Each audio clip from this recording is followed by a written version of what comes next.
Assalamualaikum warahmatullahi wabarakatuh.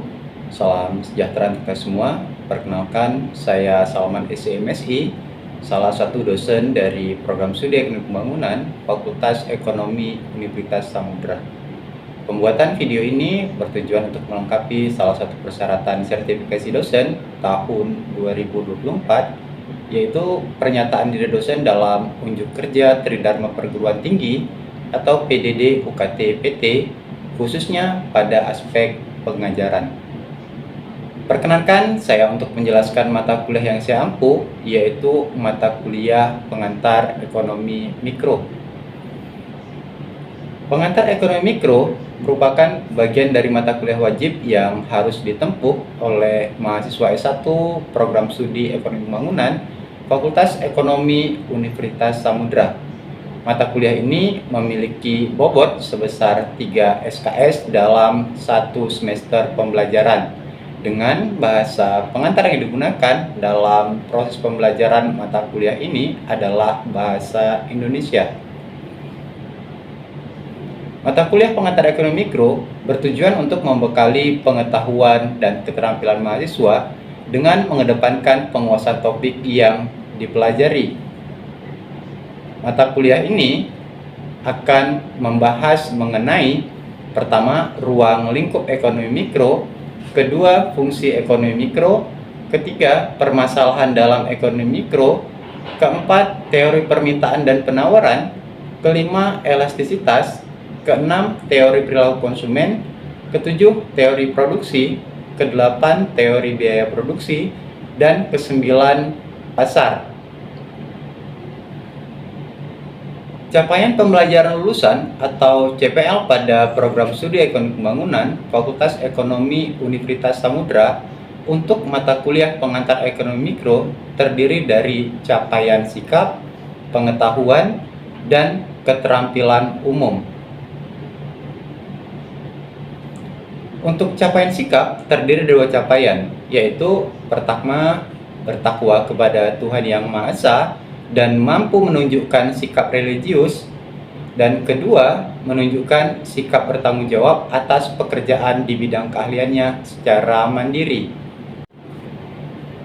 Untuk pengetahuannya adalah memiliki pengetahuan operasional yang lengkap, prinsip-prinsip serta konsep umum yang terkait dengan fakta bidang keahlian tertentu, sehingga mampu menyelesaikan berbagai masalah yang lazim dengan metode yang sesuai.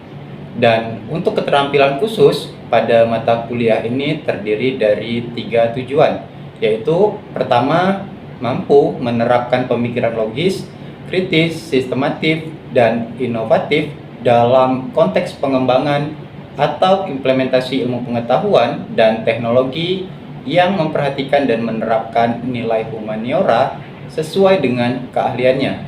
Kedua, mampu menunjukkan kinerja mandiri, bermutu, dan terukur. Dan ketiga, mampu berkolaborasi dalam tim, menunjukkan kemampuan kreatif, inovatif, berpikir kritis, dan pemecahan masalah dalam pengembangan keilmuan dan pelaksanaan tugas di dunia kerja. Untuk capaian pembelajaran mata kuliah atau CPMK pada mata kuliah ini adalah mahasiswa mampu menguasai konsep dasar teori ekonomi mikro, mencakup permasalahan pokok ekonomi, pelaku ekonomi, mekanisme pasar, dan struktur pasar sebagai dasar analisis permasalahan ekonomi dalam kehidupan sehari-hari, disertai dengan penggunaan pendekatan matematis dan grafis yang sederhana. Referensi yang digunakan dalam mata kuliah pengantar ekonomi mikro terdiri dari referensi utama dan referensi pendukung. Referensi utama yang digunakan adalah buku karangan Sadono Sukirno, dan referensi pendukung menggunakan buku karangan Samuelson dan Budiono. Referensi yang digunakan dalam mata kuliah ini tidak hanya bersumber dari referensi utama dan referensi pendukung yang telah disebutkan, juga merujuk pada sumber pustaka lain yang relevan sesuai dengan topik perkuliahan. Menggunakan metode pembelajaran aktif dengan mengutamakan keaktifan mahasiswa melalui diskusi kelompok, penugasan, dan studi kasus. Perkuliahan dilaksanakan selama 16 pekan di mana 7 pekan pertama dilaksanakan sebelum ujian tengah semester, kemudian dilanjutkan dengan ujian tengah semester, selanjutnya 7 pekan setelah ujian tengah semester, dan diakhiri dengan ujian akhir semester. Bentuk pembelajaran dilaksanakan secara sinkronus dan asinkronus. Pembelajaran sinkronus dilaksanakan secara tatap muka di ruang kelas maupun di luar kelas dengan menggunakan aplikasi Zoom atau Google Meet. Pembelajaran secara asinkronus dilaksanakan melalui WhatsApp Group guna dapat terus memfasilitasi mahasiswa dalam berdiskusi.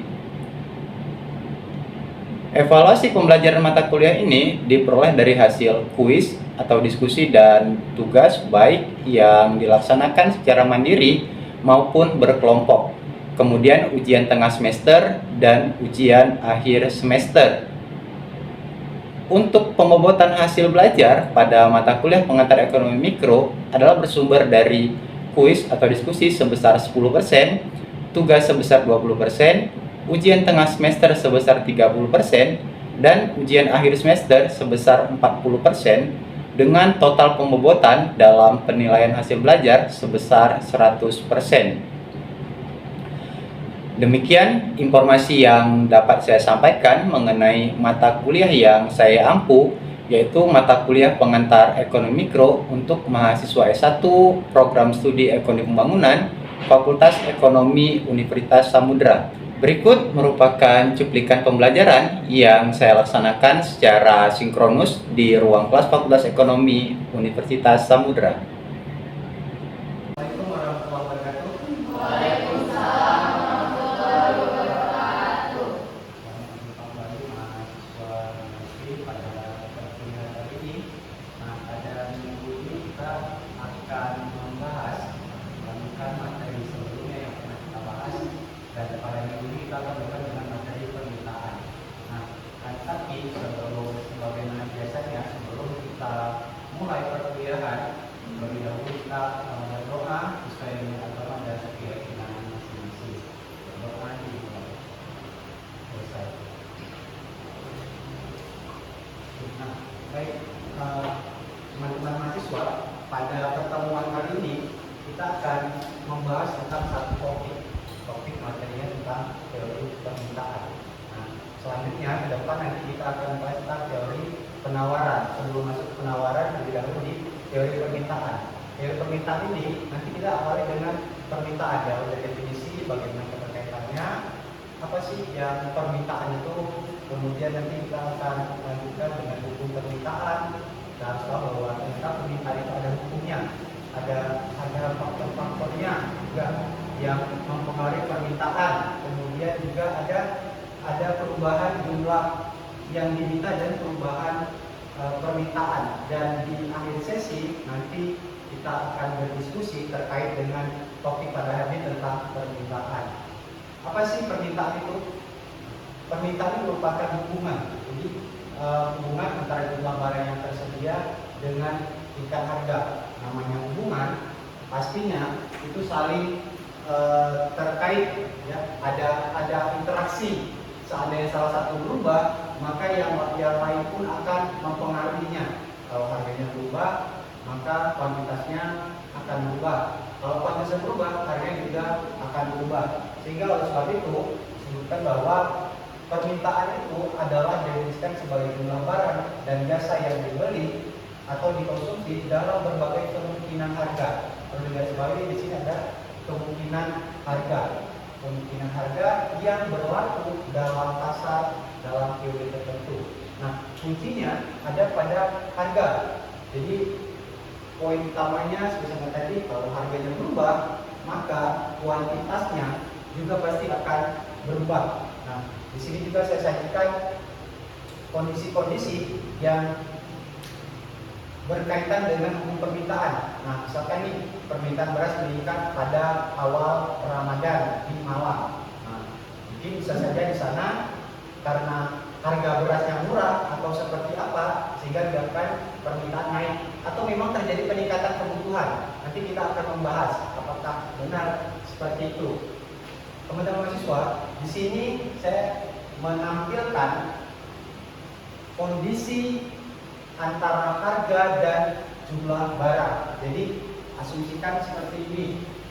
Ini adalah barang X, bisa apa saja, dengan kondisi pada saat harganya 500, maka jumlah yang diminta atau dikonsumsi itu berjumlah 200. Kemudian harganya turun menjadi 400 dan jumlah yang diminta itu naik menjadi 400. Itu terjadi selisih sebesar 200 unit. Ya.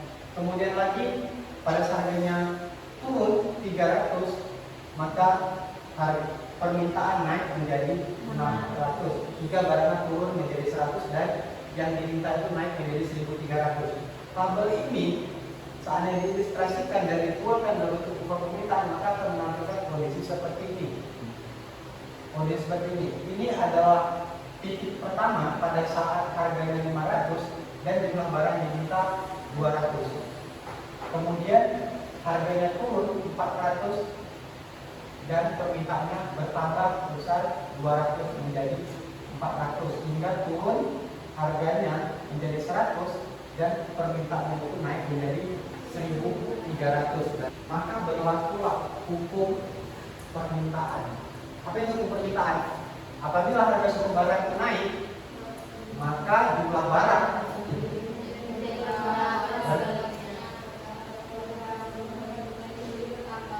di sini kan berarti kunci utamanya adalah suatu barang harganya itu naik, maka barang yang dibeli berkurang dan sebaliknya. Sebaliknya itu berarti kalau seandainya harga barangnya itu turun, berarti bertambah. Oke. Ini semua berlaku dengan asumsi ceteris paribus. Apa itu asumsi ceteris paribus? Ya, faktor-faktor lain. Ya, itu faktor-faktor lain yang permintaan dianggap tetap. Jadi asumsinya kondisinya seperti itu aja. Jadi seperti robot, nggak ada selera, nggak ada permintaan apa-apa, nggak ada kebutuhan apa-apa. Nah, sehingga menghasilkan seperti ini. Ini adalah kondisinya, faktanya.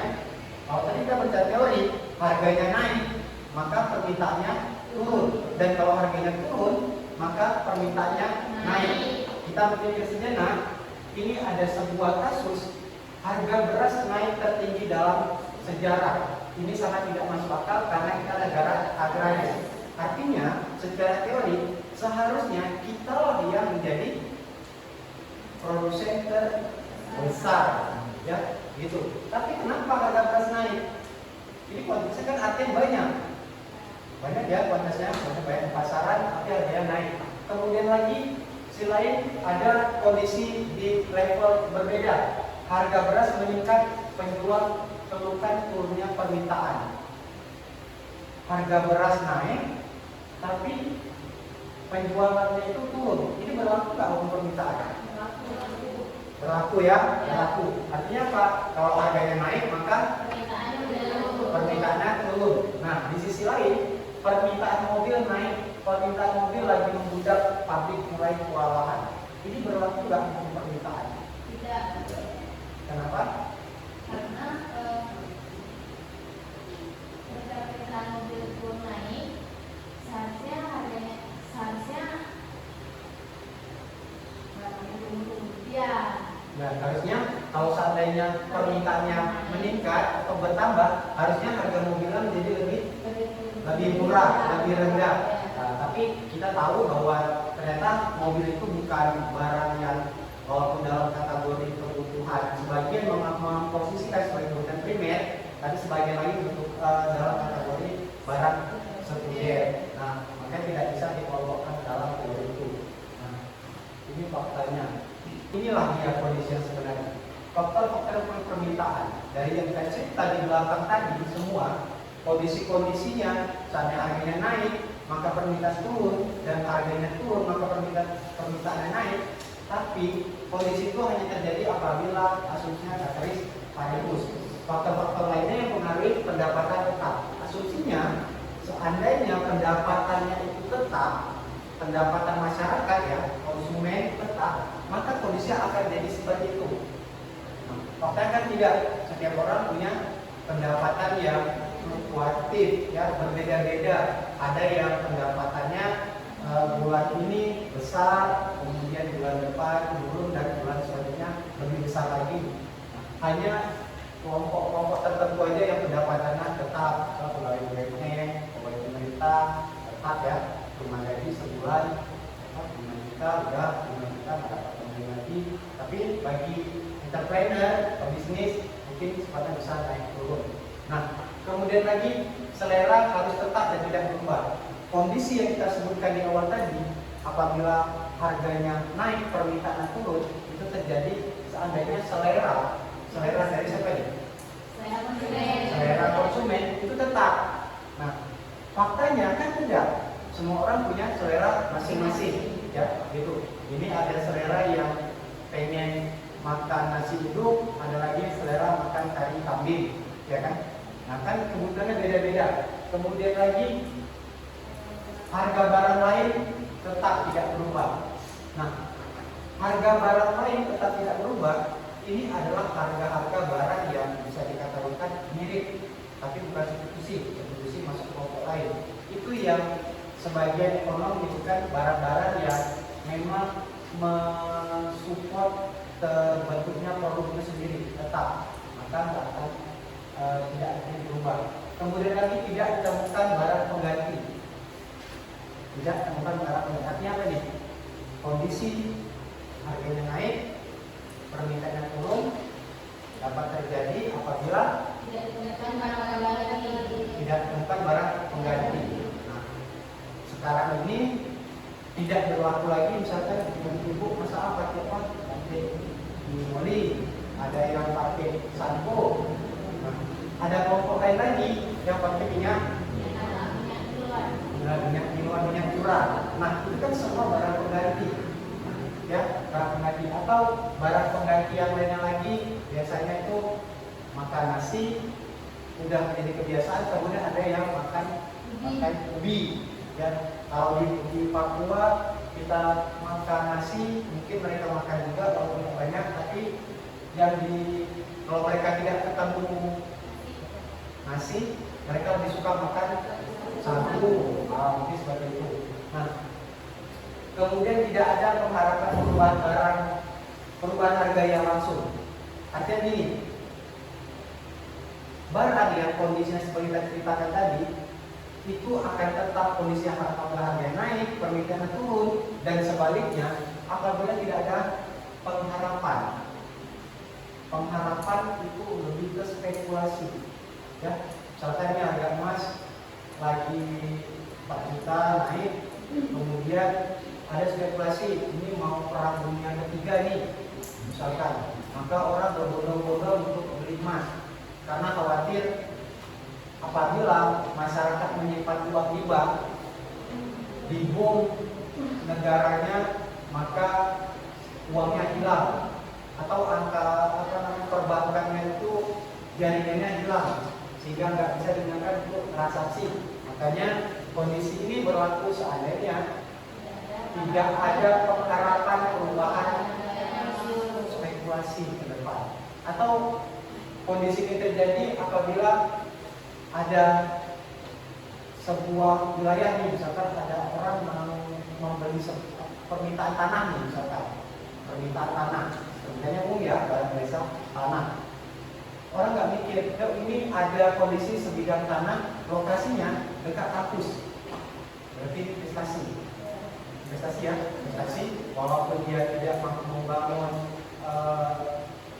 kos-kosan kah, apakah bisnis kah, tapi dia membeli aja, berpikir ke depannya. Kenapa? Karena investasi. Nah, dalam permintaan tidak berlaku seperti itu. Dia tetap kalau panennya banyak, sedikit, ya sesuai dengan permintaan itu. Kemudian barang yang dibeli tidak untuk mendapatkan penghargaan masyarakat. Kalau ini kaitannya, misalkan seperti inilah teknik marketing sekarang. Kalau mau keren, pakai pakai sekarang. Ya, bukan jual apa lagi tuh? Bukan jual fungsi, ya. Lebih ke jual dia brand, ya, dijual ke brand, bukan fungsinya yang dijual, tapi brandnya, gaya-gayaan. Nah, kenapa orang masih membeli? Karena mengharap dari penghargaan masyarakat, biar terlihat keren, biar terlihat gaul, ya, trendy. Nah, itulah dia. Nah, ini semua apabila benar-benar ada, maka permintaan itu pasti akan terjadi, tetap terjadi. Ya. Tapi seandainya ini semua pendapatannya berubah, seleranya berubah-ubah, harga barang lainnya itu terus berubah, kemudian ada barang substitusi, barang pengganti, kemudian tidak ada ada pengharapan ke depannya bisa lebih baik, kemudian tidak mengharapkan penghargaan dari masyarakat, maka permintaan itu bisa dikatakan terabaikan. Nah, kira-kira seperti itu. Ini adalah sebuah upah. Jadi siapa singkat tidak saya sampaikan kondisinya. Nah, ini ada dua jenis di dalam permintaan. Kita masuk nih kepada perubahan kedua yang diminta dan perubahan permintaan.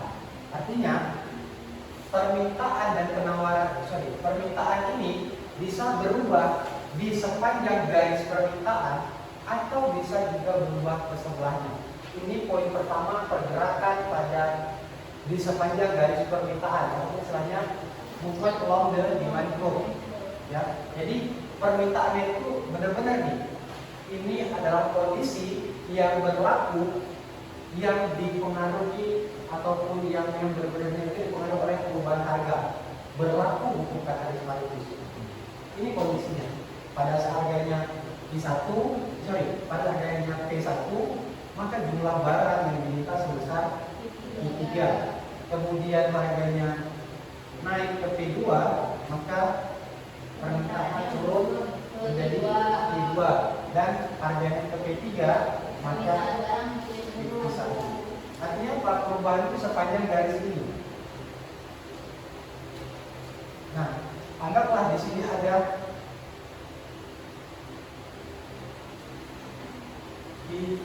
satu aksen misalkan.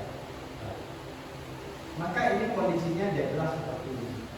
Berarti di sini ada harga baru lagi di bawah P3, di atas P2 yang memposisikan ini, sehingga garis ini merupakan garis yang terjadi ataupun yang terbentuk dari penggabungan titik-titik dengan kondisi tingkat harga dan kuantitas barang.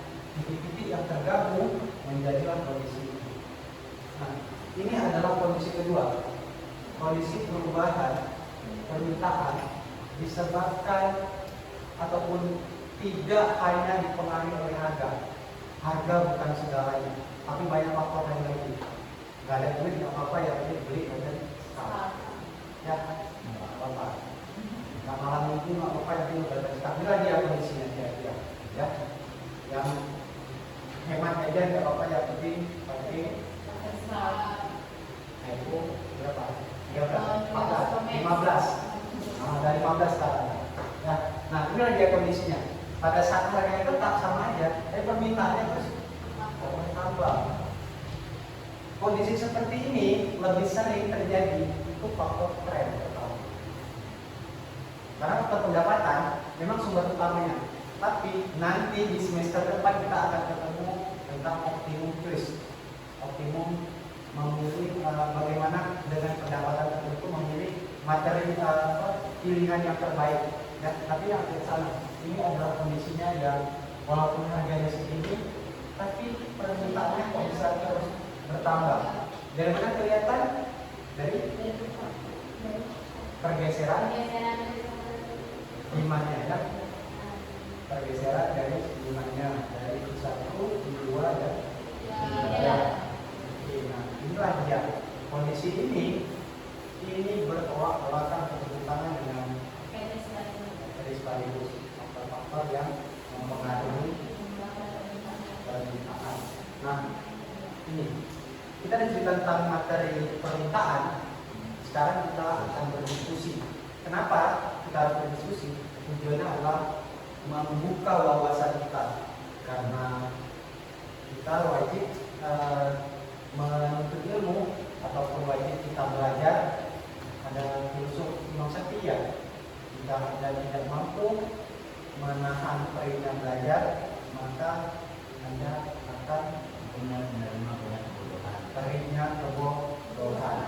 Ya, itu. Nah, itulah dia. Ayo kita semua di sini berpikir tidak ada yang salah. Semua kita harus mencurahkan pikiran kita. Nah, di sini ada sebuah kondisi di taman kawasan Kota Langsa. Sepengetahuan saya ada beberapa titik lokasi permainan anak-anak. Nah, sekarang bagaimana kondisi permintaan? Artinya permintaan di sini Anda boleh menjelaskan tentang dilihat secara visual aja. Dan secara visual, seandainya di hari-hari tertentu ramai atau tidak, anggap kalau ramai berarti di lokasi permainan kan nggak mungkin mereka kembang duduk di situ. Ya. Pasti bermain, berbagi bayar kan gitu. Nah, kemudian kaitkan dengan teori permintaannya.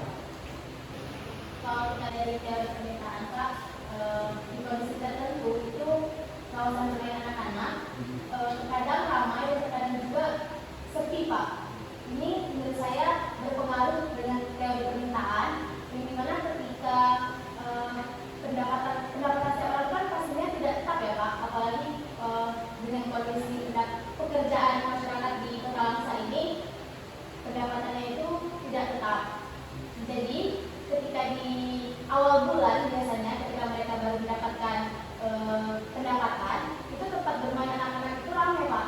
Mungkin saya mau beri tanggapan bahkan soal tadi satu, kalau saya ingat awal itu tidak ada barang pengganti Pak ya, substitusi. Nah, dari kita lihat di Langsa ini kan Pak, kan ini kata kawasan bermain anak, kita solusinya kenapa mereka ini permintaan banyak ke kawasan bermain anak di hari-hari tertentu, karena biasa kan kalau anak ini kalau zaman sekarang mungkin nggak cuma taman yang ada Pak, mungkin kalau di kota-kota lain itu ada seperti penjol mungkin atau mall seperti itu, dan itu biasanya juga disediakan tempat bermain untuk anak-anak, mungkin sebagai orang tuanya merefreshing atau memang mungkin di rumahnya itu nggak punya halaman untuk main anak-anaknya, jadi dibawalah ke kawasan bermain anak-anak itu Pak. Jadi karena nggak ada barang pengganti, mereka itu tadi berkaitan sama pendapatan, mereka ini nggak tahu nih untuk beli kepala ketika ada barang pendapatan nggak ada pengganti, jadi datanglah di tempat bermain anak-anak. Gitu, saya rasa cukup lengkap ya. Nah, kaitannya pertama karena memang kondisinya pendapatan yang tetap, ada lokasi-lokasi tertentu yang diberikan oleh orang tua kepada anaknya, yang mana seandainya habis pendapatannya itu, maka habislah belanja untuk anak-anaknya ataupun untuk bermain anaknya. Ya, itu yang pertama. Yang kedua, bisa saja karena barangnya itu destinasi wisata, destinasi bermainnya, lokasi bermainnya itu terbatas. Jadi kelihatan pada saat orang Langsa, masyarakat Langsa itu punya uang, kelihatan tuh rame-rame, banyak nih. Begitu udah sepi, udah kelihatan. Nah, kira-kira seperti itu ya. Nah, kira-kira sampai sini mungkin ini diskusi kita hari ini dan materi kita hari ini. Ada yang mau menanggapi? Ya, selesai ya. Nah, belajar bukan hanya terkait dengan buku ini aja ataupun materi yang saya sampaikan, tapi banyak buku ataupun materi-materi relevan lainnya yang bisa kalian pelajari, bisa dibaca kembali dan berusaha membuka lebih lebar wawasannya mengaitkan tentang topik permintaan ini. Karena teori ekonomi itu sangat luas, bisa dari mana saja kita berpendapat, berargumen, dan yang penting terkait dengan teori. Memang ada teori, kita bisa paparkan. Nah, mungkin itu aja, terus membaca, terus menata literasi. Saya dari kuliah hari ini. Terima kasih semuanya. Assalamualaikum warahmatullahi wabarakatuh. Waalaikumsalam warahmatullahi